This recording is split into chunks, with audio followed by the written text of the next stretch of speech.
හරි ළමයි. එහෙනම් මම දැන් මේ කතා කරන්න යන්නේ O level paper එකේ අනිවාර්යෙන් වෙන ප්‍රශ්නයක් වෙන 7 වෙනි ප්‍රශ්නය. ඒ කියන්නේ තනි පුද්ගල ව්‍යාපාරයක මූල්‍ය ප්‍රකාශන පිළියෙල කිරීම. එතකොට මේ තනි පුද්ගල ව්‍යාපාරයක ළමයි මූල්‍ය ප්‍රකාශන පිළියෙල කරන්න කලින් අපි දැනගන්න ඕන ගිණුම්කරණය කියන්නේ මොකක්ද කියලා. right? එතකොට ගිණුම්කරණය කියන්නේ ක්‍රියාවලියක් කියලා ඔයාලා පොඩි කාලේ 10 වසරේදී ඉගෙන ගත්තා. හරිද? ඔය කියන ක්‍රියාවලියේ යෙදවුම් තියෙනවා. අතරමැදි ක්‍රියාවලියක් සිද්ධ වෙලා අවසාන නිමවුමක් අපි දෙනවා කාටද? අපේ ව්‍යාපාරය පිළිබඳව ඇල්මක් දක්වන පාර්ශවයන්ට. මොකටද දෙන්නේ? ඒ ඇල්මැති පාර්ශවයන්ගේ තීරණ ගන්න. එතකොට මේ ගිණුම් කරන ක්‍රියාවලිය පිළිබඳ අපි ඉස්සෙල්ලාම අවබෝධයක් ලබා ගන්න ඕන. right. ව්‍යාපාරයක ළමයි ගිණුම් කරන ක්‍රියාවලිය පටන් ගන්නේ ව්‍යාපාරයක සිදුවන ගනුදෙනුවකින්. එහෙනම් ගනුදෙනුවක් මූලික කරගෙන පටන් ගන්න මේ ක්‍රියාවලියේ අපි හැමෝම දන්නවා ගනුදෙනුවකට සාක්ෂියක්. එහෙම නැත්නම් ගනුදෙනුව පිළිබඳ තොරතුරු සපයන්න බිහි වෙනවනේ ලේඛනයක්. ඒ ලේඛනයට අපි මොකද්ද කියන්නේ? මූලාශ්‍ර ලේඛන කියලා.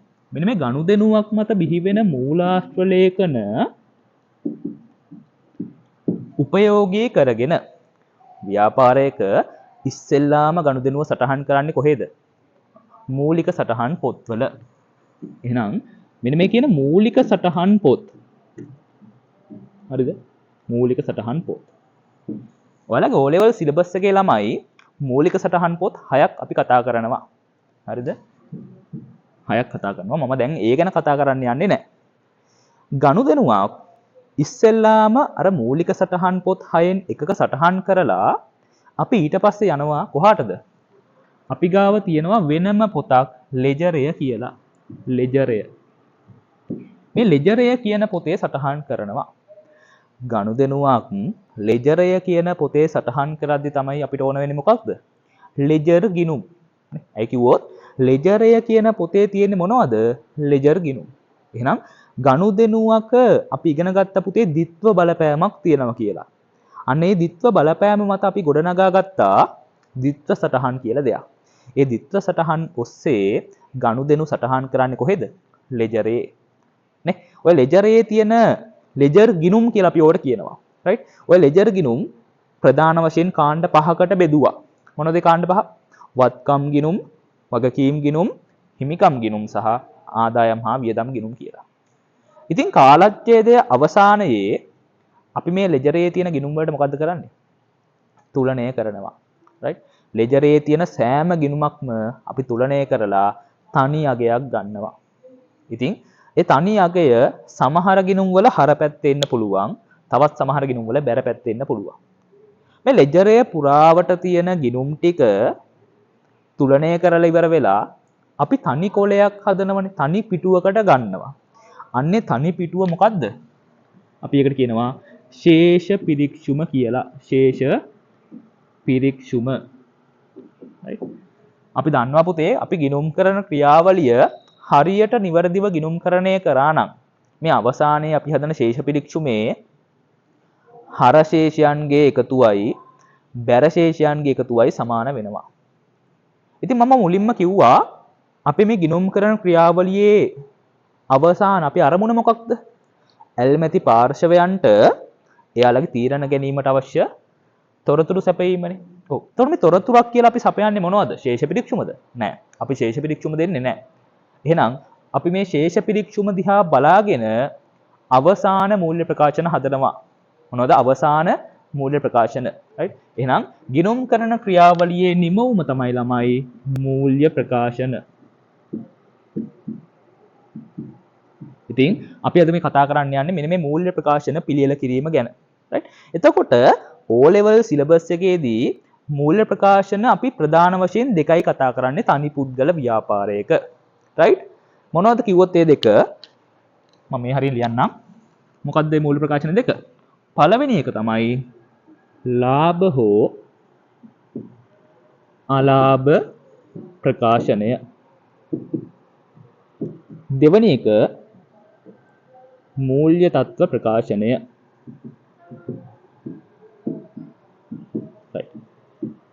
හරි. දැන් මෙන්න මේ මූල්‍ය ප්‍රකාශන පිළියෙල කරද්දී ඒකට අවශ්‍ය තොරතුරු අපි ගන්නෙ කොතනින්ද? ඒවට පේනවා මූල්‍ය ප්‍රකාශන පිළියෙල කිරීමට අවශ්‍ය තොරතුරු අපි ගන්නේ ශේෂ පිරික්සුමෙන්. කොහෙන්ද? ශේෂ පිරික්සුමෙන්. එතකොට මේ ගැලපුම් සහිත මූල්‍ය ප්‍රකාශන කියලා කියන්නේ මොකක්ද? ගැලපුමක් කියලා කියන්නේ ළමයි අපි මූල්‍ය ප්‍රකාශන පිළියෙල කරද්දී මේ ශේෂ පිරික්සුමේ තියෙන ශේෂයන් ටික එහෙමම අරගෙන මූල්‍ය ප්‍රකාශන හදන්නේ නැහැ. අපි මූල්‍ය ප්‍රකාශන හදද්දී හදන්නේ මොන සංකල්පයටද? උපචිත සංකල්පය කියලා සංකල්පයක් තියෙනවා. උපචිත සංකල්පයෙන් කියන්නේ ගිණුම් කාලච්ඡේදයක ලාභය සෙවීමේදී මුදලින් ලැබුණා හෝ නොලැබුණා. රයිට්? ඒ කියන්නේ සල්ලි වලින් ලැබිලා තියෙන්න ඕනේ නෑ. ඒ කාලච්ඡේදයට අදාළ ආදායමක් නම් අපි කියන්නේ කොහොමද ඒක? මුදලින් ලැබුණා හෝ නොලැබුණා කාලච්ඡේදයට අදාළ සියලු ආදායම්ද මුදලින් ගෙව්වා හෝ නොගෙව්වා කාලච්ඡේදයට අදාළ සියලු වියදම්ද සැලකිල්ලට ගත යුතුයි. එහෙනම් අපි මේ ශේෂ පිරික්සුමේ තියෙන ශේෂයන් ටික එහෙමම අරගෙන මූල්‍ය ප්‍රකාශන හැදුවොත් අපි ඒ පිළියෙල කරන මූල්‍ය ප්‍රකාශන ළමයි අර උපචිත සංකල්පයට අනුව නෙමෙයි හදන්නේ. අන්න ඒක නිසා සමහර අවස්ථාවලදී අපිට මේ ශේෂ පිරික්සුමේ තියෙන ශේෂයන්ට අමතරව ගැලපුම් සිදු කරන්න වෙනවා. ඉතින් ඒවා තමයි ඔයාලගේ පේපර් එකේදී අර ශේෂ පිරික්සුමට යටින් අමතර තොරතුරු කියලා දෙන්නේ. මතක ඇතිනේ? අවසාන තොගය, උපචිත වියදම්, බොල් ණය අඩු කිරීම, දීපල එහෙම නැත්නම් ජංගම නොවනවත්කම් ෂේ කිරීම නේ. අර වගේ නොයේකුත් ගැලපුම් අපිට කරන්න සිද්ධ වෙනවා. ඉතින් මම අද එක ගානක් හදනවා ළමයි අපිට එන්න පුළුවන් ආකාරයේ සියලුම ගැලපුම් ටික දාලා මම තනි මූල්‍ය ප්‍රකාශනයක් හදනවා. ඉතින් ඒ ගානෙන් ඔයාලා හොඳ උදාහරණයක් විදිහට යොදා ගන්න කියලා මම හිතනවා. හරි. එතකොට ලාභ හෝ අලාභ ප්‍රකාශනයක් හදද්දී දැන් මම දැන් සාකච්ඡා කරන ගාන ඔයාලට දාන්නම් PDF එකක් විදිහට. ඒක බලාගෙන මේ වීඩියෝ එක බලන්න. රයිට්? ලාභ හෝ අලාභ ප්‍රකාශනය. තමයි මතක තියාගන්න අපි මේ ලාභ හෝ අලාභ ප්‍රකාශනයෙන් කරන්නේ මොකක්ද? අපේ ගිණුම් කාලච්ඡේදයට අදාළව මෙහෙයුම් ප්‍රතිඵලය ගණනය කිරීම.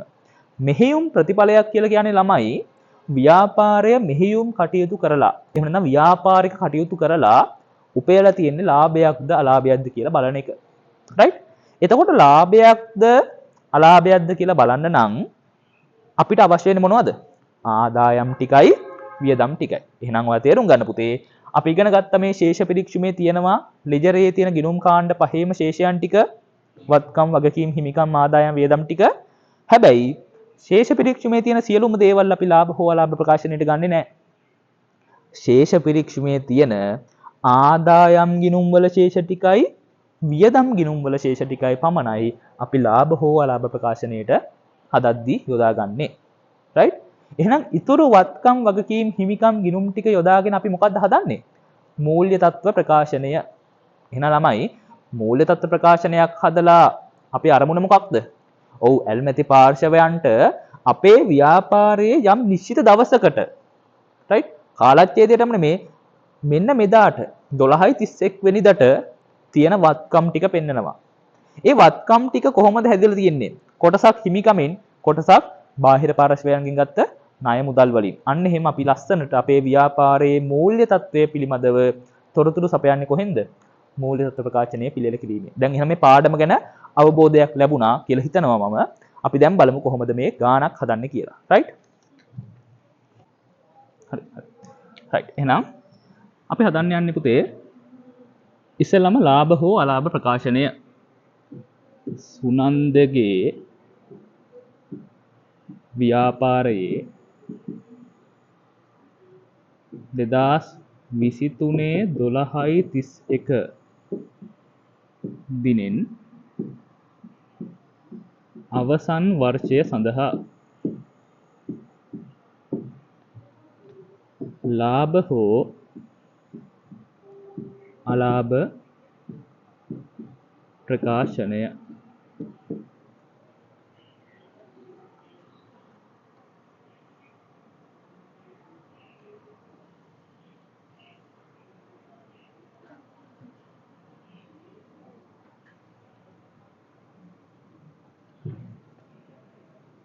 ඉස්සෙල්ලම ළමයි ගාන දුන්නට පස්සේ ඔයාලා ගාන එකපාරක් කියවන්න වැඩි වෙලාවක් ගන්නත් එපා. මේ ලාභ හෝ අලාභ ප්‍රකාශනයේ ආකෘතියක් තියෙනවනේ. ඔව් ගාන කියවලා බලන්න ඉස්සෙල්ලා අවශ්‍ය වන්නේ මොකක්ද කියලා. දැන් අපි සාමාන්‍යයෙන් එකම ෆෝමැට් එකෙන් ගණන් හදලා එක්සෑම් එකද වෙන ෆෝමැට් එකකින් આવත ඔයාලා කලබල වෙන්න එපා. ඉස්සෙල්ලා අවශ්‍ය වන්නේ මොකක්ද කියලා බලලා පස්සේ ආකෘතිය ගහන්න. රයිට්? එහෙනම් මම ආකෘතිය ලියන පුතේ මුලින්ම අපි ගන්නවා අපි හොයන්නේ දල ලාභය. එහෙනම් විකුණුම් වලින් අඩු කරනවා විකුණුම් පිරිවැය. කොහොමද මම විකුණුම් පිරිවැය හොයන්නේ? 1 තොගය අරගෙන මේකට මම එකතු කරනවා මේ වර්ෂයේ අපි සිද්ධ කරපු ගැනුම් ටික. රයිට්? ගැනුම් ටික එකතු කරලා මම රූල් දෙකක් විතර ඉඩ තියනවා පුතේ මොකටද? අර ගෙනීමේ කුලී පැටවුම් කුලී වගේ දෙයක් ගානේ දීලා තිබුණොත් ලියන්න. හරි? රූල් දෙකක් ඉඩ තියලා මම ලියනවා විකිණීමට ඉදිරිපත් කළ තොගයේ පිරිවැය කියලා. ඕකේ මම අඩු කරනවා පුතේ අපිට විකුණ ගන්න බැරුව නේ අපි විකුණන්න ඉදිරිපත් කරා 1000ක තොගයක් හිතන්නකො. හැබැයි ඔතනින් විකුණ ගන්න බැරුව මගේ ව්‍යාපාරයේ අවසාන තොගය විදියට ඉතුරු වුණා 200ක තොගයක් කියලා හිතන්නකො. එහෙනම් ළමයි මම විකුණලා තියෙන්නේ කීයක පිරිවැය වෙච්ච තොගයක්ද?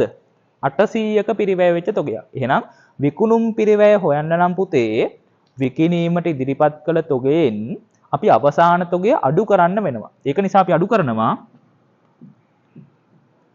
අවසාන තොගය. දැන් අපිට උත්තරේ එනවා මොකද්ද? විකුණුම් පිරිවැය. දැන් විකුණුම් වලින් විකුණුම් පිරිවැය අඩු කරලා මම හොයනවා දල ලාභය. ඕකට මම එකතු කරනවා පුතේ වෙනත් ආදායම් ටික. අඩු කරනවා බෙදා හැරීමේ වියදම්.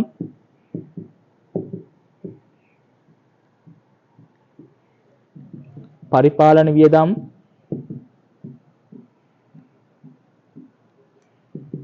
මූල්‍ය වියදම්. සහ අවසාන එක වෙනත් වියදම්.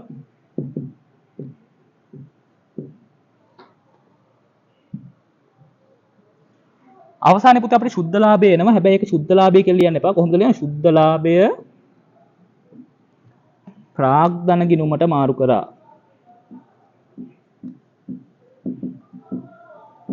right? එහෙනම් ඕක තමයි ආකෘතිය. අපි දැන් ඊළඟට යනවා පුතේ සුනන්දගේ ව්‍යාපාරයේ 12/31 වෙනිදාට මූල්‍ය තත්ත්ව ප්‍රකාශනය හදන්න. සුනන්දගේ ව්‍යාපාරයේ 2023 12/31 දිනට මූල්‍ය තත්ත්ව ප්‍රකාශනය.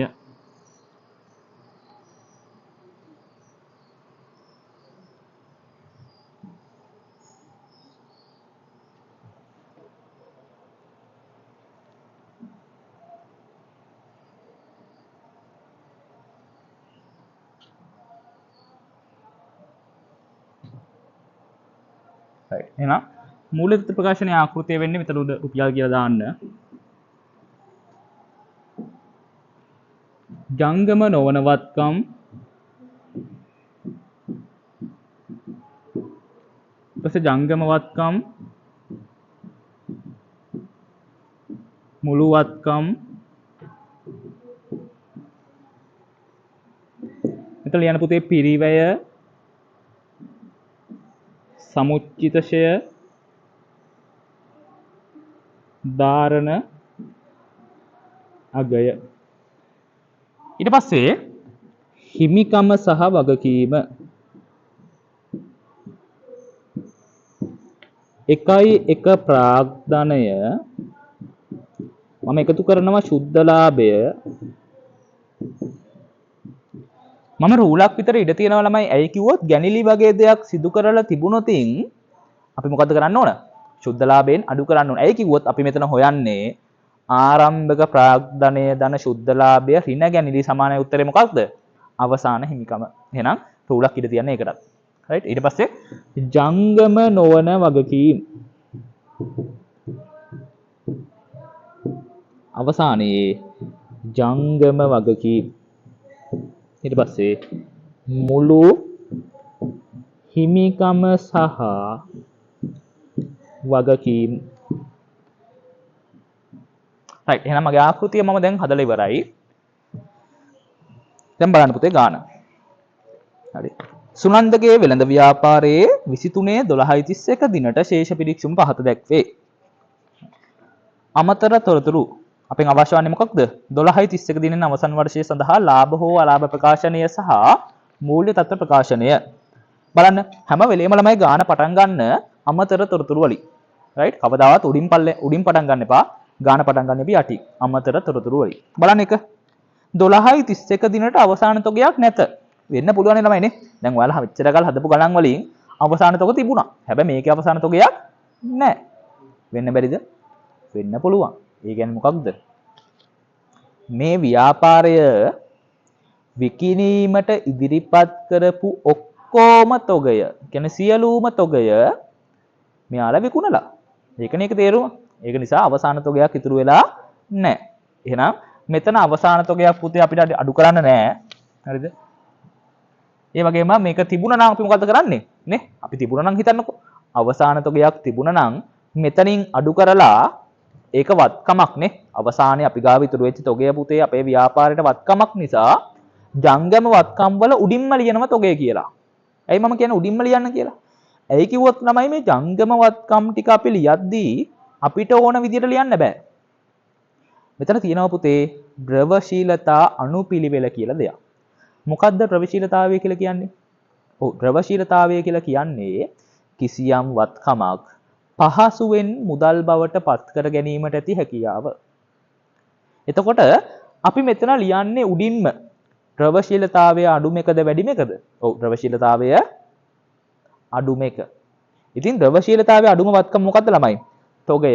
ඇයි කිව්වොත් ව්‍යාපාරිකයෙක් කරන හැම දෙයක්ම යා කරන්නේ මොකටද? සේල් දානවා, ප්‍රොමෝෂන් කරනවා මොකටද? එයා ගාව තියෙන තොගය සල්ලි කරගන්න. එහෙනම් ද්‍රවශීලතාවය අඩුම ජංගමවත්කම කිව්වොත් මොකද්ද? තොගය. ඉතින් ඒක නිසා අපි තොගය තමයි ඉස්සෙල්ලාම ලියන්නේ. ඉතින් දැන් මේකේ තොගයක් තිබුණ නැති නිසා මෙතන ලියන්න අවශ්‍ය නැහැ. තිබුණා නම් කරන්නේ මොකක්ද? ඉස්සෙල්ලාම අවසාන තොගය මෙතන අඩු කරලා ඒක ජංගමවත්කමක් විදියට මූල්‍ය තත්ත්ව ප්‍රකාශනයේ පෙන්වන්න. ඊට පස්සේ රක්ෂණ වියදම් තුල ඉදිරියට ගෙවූ 6000ක් ඇතුළත් වේ. ඔව් එහෙනම් බලන්න පුතේ දැන් ඔය ශේෂ පිරික්සුමේ තියෙන්නේ ගොඩක් වෙලාවට මුදලින් ලැබිච්ච ආදායම් ටිකයි මුදලින් ගෙවපු වියදම් ටිකයි. එතකොට ඔයා බලන්න ශේෂ පිරික්සුමේ රක්ෂණය කීයක් මුදලින් ගෙවලද? ඔව් ඔයාලට පේනවා 26000ක් මුදලින් ගෙවලා. එහෙනම් අපිට කියනවා ඔය 26000න් ළමයි 6000ක් අදාළ වෙන්නේ අපේ ගිණුම් කාලච්ඡේදයට නෙමෙයි ඊළඟ ගිණුම් කාලච්ඡේදයට. එහෙනම් අපේ ගිණුම් කාලච්ඡේදයට අදාළ වෙන්නේ කීයක්ද? 20000යි. තේරුණානේ? ඔව් 20000යි. එහෙනම් අපි 20000 තමයි අපේ ලාභය හොයද්දී අඩු කරන්න ඕන රක්ෂණය කියලා. එහෙනම් මෙතන ලියන්න ළමයි රක්ෂණය කියලා පරිපාලන වියදම් වල. රක්ෂණය පළවෙනි රූලේ 20000යි. තේරුණානේ? 26000ක් මුදලින් ගෙව්වට ඒකෙන් 6000ක් යන්නේ ඊළඟ කාලච්ඡේදයට නම් අපේ කාලච්ඡේදයට අදාළ වෙන්නේ කීයද? 20000යි. දැන් මේක විතරක් ලියලා පුතේ ඊළඟ එකට යන්න එපා. ඇයි කිව්වොත් අපි වැඩිපුර 6000ක් ගෙවලානේ. ඔව් අපි වැඩිපුර 6000ක් ගෙවලා ළමයි. ඉතින් ඔය 6000 මොකද්ද අපිට? ඔය 6000 අපිට වත්කමක්. එහෙනම් වත්කම් වල ලියන්න ඉදිරියට ගෙවූ රක්ෂණය. ඉදිරියට ගෙවූ රක්ෂණය කියලා 6000ක් ලියන්න. right? ඒක ගැලපිලි ඉවරයි. දැන් ඔයා ශේෂ පිරික්සුමේ රක්ෂණ වියදම සම්බන්ධයෙන් කරන්න ඕන දේ කරානේ. එහෙනම් ශේෂ පිරික්සුමේ රක්ෂණයේ ඉස්සරහින් පොඩි ටික් එකක් දාගන්න අපි ගත්තා කියලා ඒක. ඔව්. ඊට පස්සේ බලන්න දෙවනි ගැලපීම. දෙවනි ගැලපුමේ තියෙනවා මොකක්ද? බොල් ණය ලෙස තවත් රුපියල් 3000ක් ණයගැතියන්ගෙන් කපා හරින්නලු. තවත් 3000ක් කියද්දී ඔයාලට තේරෙන්න ඕන එහෙනම් මේ වෙනකොටත් බොල් ණය කියලා කීයක් හරි කපලා ඇති. අවුරුද්ද මැදදී බොල් ණය කියලා කීයක් හරි කපලා ඇති. එහෙනම් කපලා තියෙද කියලා බලමු අපි ඉස්සෙල්ලා. එහෙනම් ඔයාලට බලා ගන්න පුළුවන් ශේෂ පිරික්සුමේ තියෙන්න ඕන පුතේ බොල් ණය කියලා. කීයක් තියෙනවද?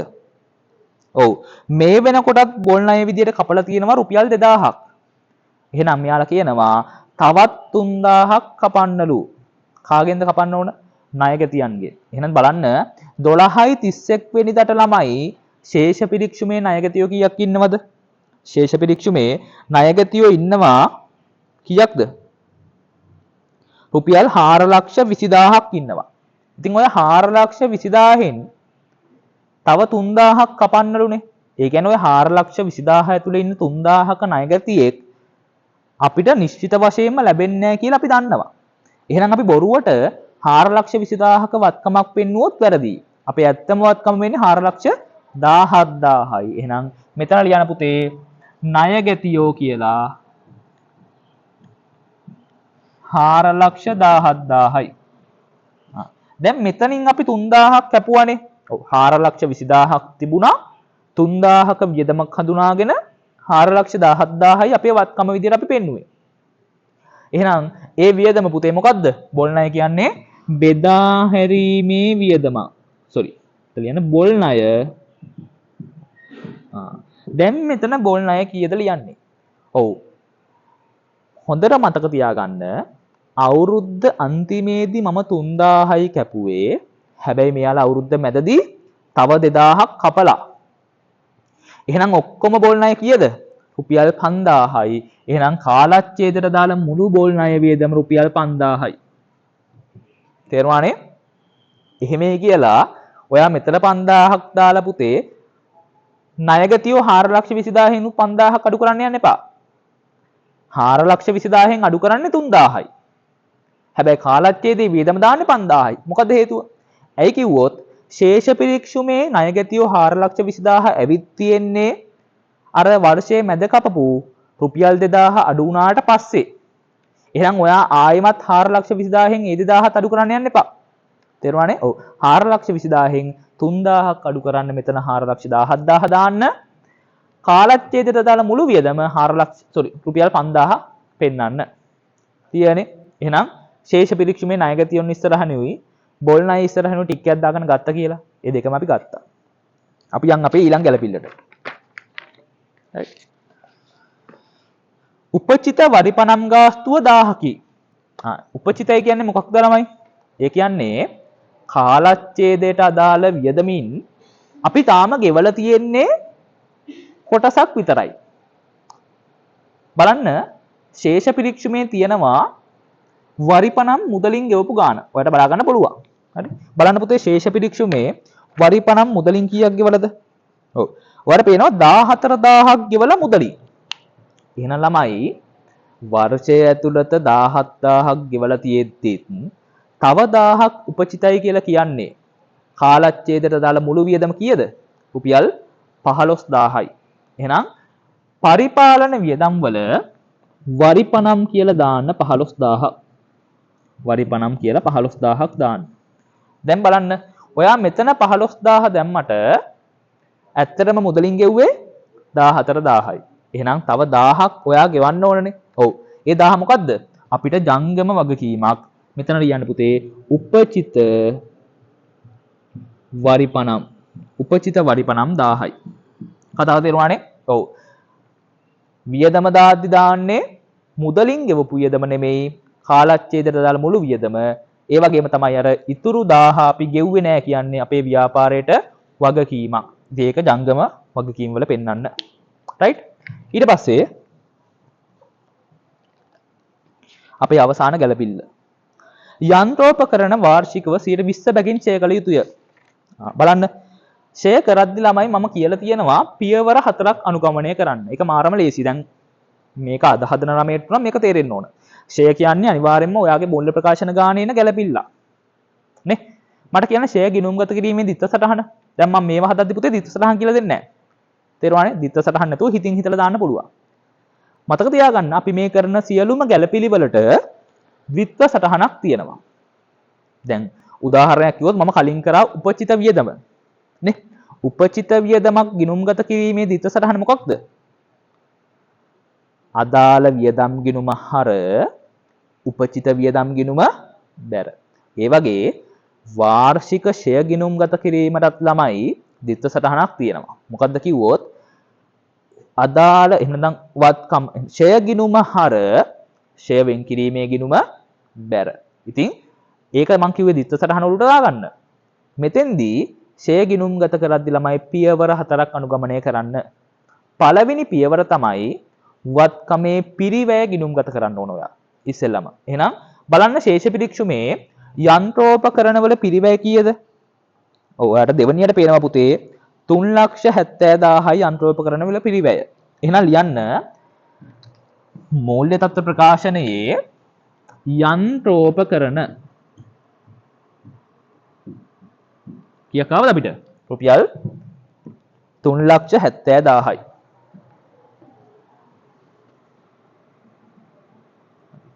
දෙවනි පියවර තමයි ළමයි වාර්ෂික ෂය ප්‍රමාණය ගණනය කිරීම. මොකද්ද? වාර්ෂික ෂය ප්‍රමාණය ගණනය කිරීම. ඉතින් ගානේ කියනවා යන්ත්‍රෝපකරණ පිරිවැය මත 120 බැගින් ෂය කරන්නලු. ඔව්.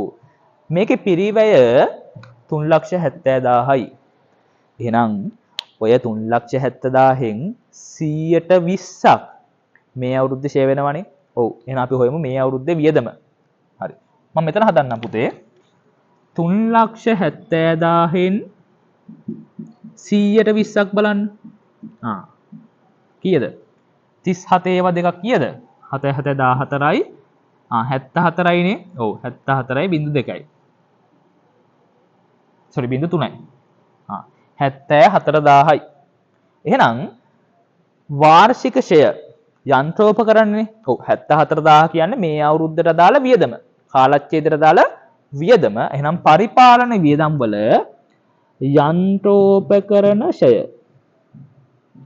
74,000යි. දැන් අපි පියවර දෙකක් ඉවරයි ළමයි. තුන්වෙනි පියවර මොකක්ද? සමුච්චිත ෂය ගිණුම්ගත කිරීම. මොකක්ද ළමයි සමුච්චිත ෂය කියන්නේ? සමුච්චිත ෂය කියලා කියන්නේ මේ වත්කම මිලදී ගත්ත දවසේ ඉඳලා අද වෙනකන් කියන්නේ කවද්ද?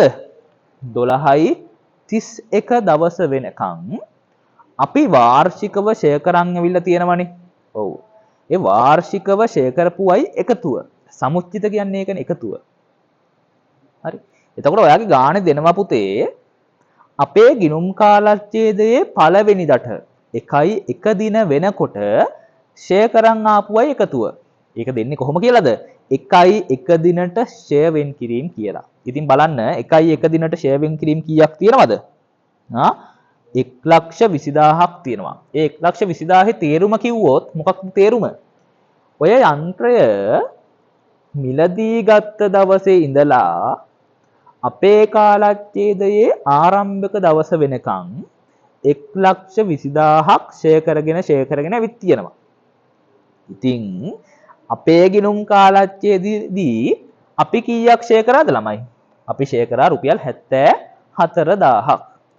එතකොට මම පොඩි ප්‍රශ්නයක් අහන්නම්. 1 දින වෙද්දී ඔක්කොම 1,20,000ක් ෂය කරලා තියෙනවා. අපේ කාලච්ඡේදයේදී තව 74,000ක් ෂය කරා නම් අපේ කාලච්ඡේදයේ අවසාන දවස වෙද්දී ෂය කරපුවයි ඔක්කොම එකතුව කීයද?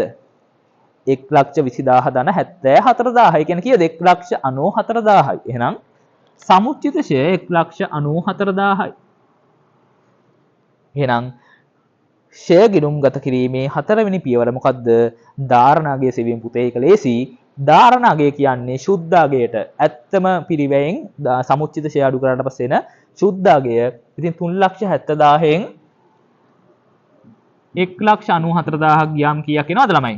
16න් 9ක් ගියාට පස්සේ 7යි 1,76,000යි. තේරුණානේ? ඔව්. එහෙනම් අපි ෂය ගිණුම්ගත කරලත් දැන් ඉවරයි. රයිට්? මම හිතනවා ගැලපුම් හතරම ඔයාලට තේරෙන්නේ නැති කියලා. සෝරි ගැලපුම් පහක් අපි මෙතන කරා. ළමයි මේ ගැලපුම් පහම ඔයාලගේ එක්සෑම් එකේ දෙන්නේ නැහැ. රයිට්? පොඩි ගැලපුම් දෙකයි එන්නේ. ඒක නිසා අපි මෙතෙන්දි බලන්න ඕන පුතේ කාලය කළමනාකරණය. ඔයා මේකට පැය භාගයක් ගන්න බෑ. උපරිම විනාඩි 20යි. 20 කියන්නේ උපරිමේ ඒත් වැඩි 15ක් ඇතුළත හදා ගන්න පුළුවන් නම් වැඩේ හරි. ඒ වගේම තමයි ළමයි විභාගෙදී ඔයාට ගාන හදලා ගාන බැලන්ස් වෙන්නේ නැති වෙන්න පුළුවන්. ඔයා එකේ එල්ලිලා ඉන්න එපා ගාන බැලන්ස් කරගන්න. තේරුණානේ? ගාන හරියට හදන්න ඊළඟ එකට යන්න. මේකේ ඉන්න එපා. ඇයි කිව්වොත් ගාන බැලන්ස් නොවුන කියලා වට ලකුණු සම්පූර්ණයෙන් 4ම අඩු වෙන්නේ නැහැ. නේ? දැන් මේකට 4යි මේකට 4යි ලකුණු 8නේ දෙන්නේ. ඔව්. සම්පූර්ණයෙන් අඩු වෙන්නේ නැහැ පුතේ. ලකුණු භාගයක් අඩු කරා එච්චරයි. ඒක නිසා වෙලාව නාස්ති කරන්න එපා. බැලන්ස් වුණොත් කොහොමත් හොඳයි. බැලන්ස් වුන්නේ නැහැ කියලා ඒකෙමින් නැතුව ඉස්සරහට යන්න. වෙලාව තිබුණොත් ආයෙ වෙල බලන්න. රයිට්? අපි එහෙනම් දැන් ගැලපුම් 4 කරලා ඉවරයි. මම දැන් යනවා ශේෂ පිරික්සුමේ ඉතුරු ටික දාන් යන්න. බලන්න පුතේ ප්‍රාග්ධනීය ලක්ෂ 5යිනේ. ඔව් ප්‍රාග්ධනීය. එහෙනම් ප්‍රාග්ධනීය ලක්ෂ 5 මම මෙතන පෙන්නනවා. හරි එක ගත්තා. ටික් දාන ගත්තේ වට යන්ත්‍රෝපකරණ පිරිවැයට කියන එක අපි අරගත්ත පුතේ. ෂේවෙන් කිරීමත් ගත්තා. 1 තොගය 3,25,000යි. මෙන්න ආරම්භක තොගය 3,25,000 මම මෙතන පෙන්නනවා.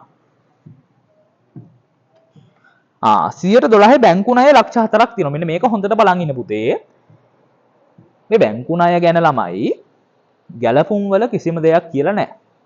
හැබැයි අපි දැනගන්න ඕන 112ක බැංකු ණයක් ගත්තනම් අපි බැංකු ණය වලට මොකද්ද ගෙවන්න ඕන?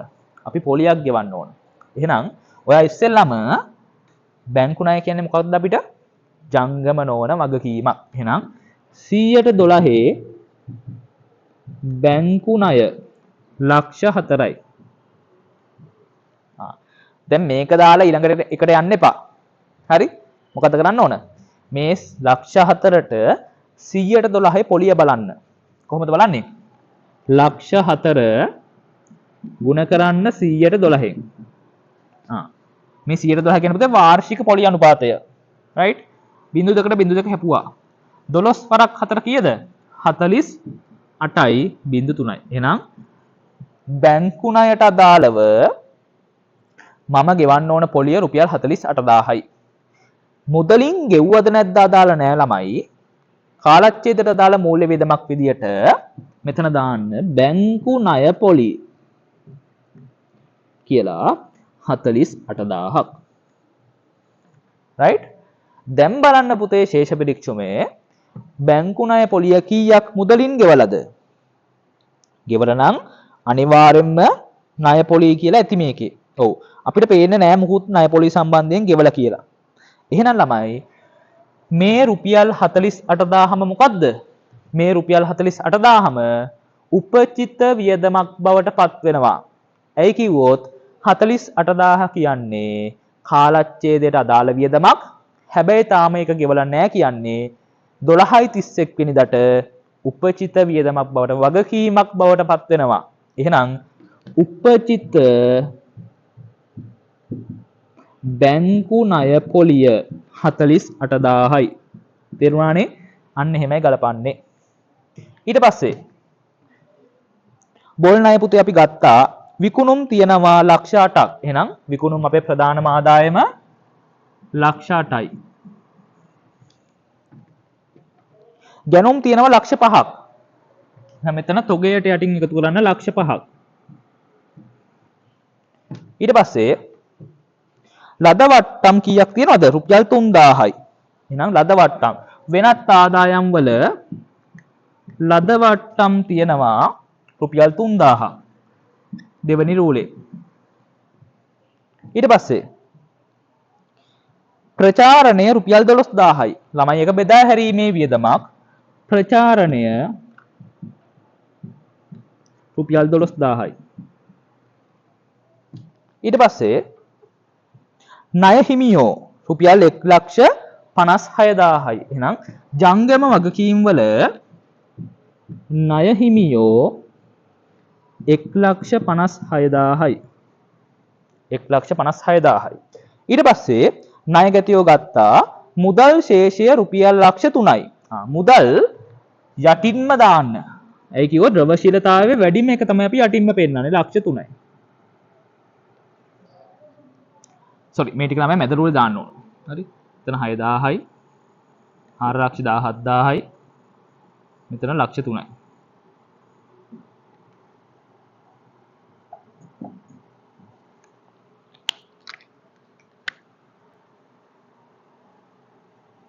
හරිනේ? රයිට්.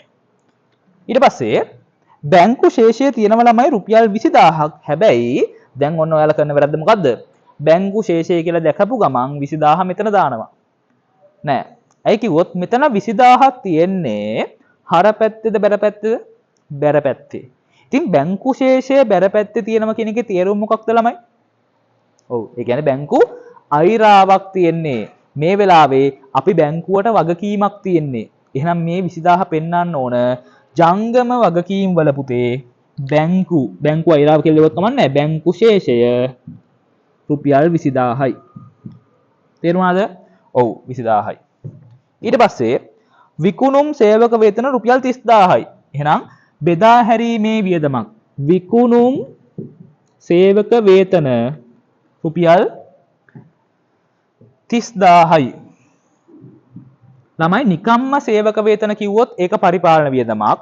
විකුණුම් සේවක වේතන එහෙම නැත්නම් වෙළඳ සේවක වේතන කිව්වොත් ඒක බෙදා හැරීමේ වියදමක්. ඒ කිව්වොත් ඔය විකුණුම් සේවකයෝ කියන්නේ වාහනවල බඩු අරන් ගිහිල්ලා බෙදා හරින සේවකයෝ අන්න ඒගොල්ලන්ට ගෙවන වැටුපක්. ඊට පස්සේ වරිපණම් අපි ගත්තා ළමයි රක්ෂණයක් ගත්තනේ. ඔව් මේ තියෙන රක්ෂණය අරන් තියෙනවා වරිපණම් අරන් තියෙනවා. එහෙනම් අපි ඔක්කොම ශේෂයන් ටික අරන් තියෙනවා ළමයි. මෙන්න මෙතනත් ඔයා බලා ගන්න. වගකීම් ටික දාද්දිත් ඒක මැද රූලේ දාන්න. 1000යි. මෙතන දාන්න එපා. 48000යි. 156000යි. රුපියල් 20000යි. තේරුණානේ? ඔව්.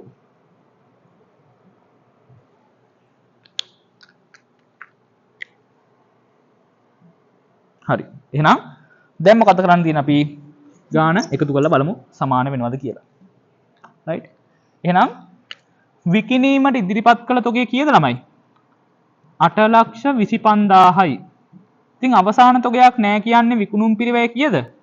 ඔව් විකුණුම් පිරිවැයත් 8,25,000යි. දැන් ප්‍රශ්නයක් එනවද? නෑ ප්‍රශ්නයක් නෑ.